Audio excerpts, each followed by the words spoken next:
al termine della partita col Brigham University degli Stati Uniti. Mister, che indicazioni hai tratto in vista di sabato? Beh, abbiamo fatto questa amichevole che era prevista da tanto tempo in vista di sabato della partita, secondo me fondamentale sabato contro il Sud-Tirol. Purtroppo avevo parecchie acciaccate e quindi non le ho rischiate. Ho fatto giocare anche gente giovane dell'Under, quindi anche un buon test per vedere il settore giovanile a che punto è.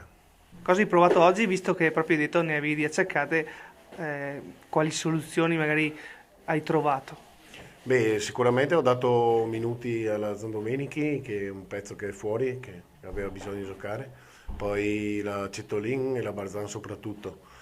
Si sono comportate bene, ho visto che hanno una buona tenuta in vista di sabato. E poi c'era a livello di prima squadra la Daros, Reginato e Virgilli che si sono comportate bene. Ufficialmente sei in squalifica sabato e quindi non sarai purtroppo in panchina a seguire da vicino le ragazze. Comunque, conoscendo lo stadio Barison, è come se fossi in campo sabato.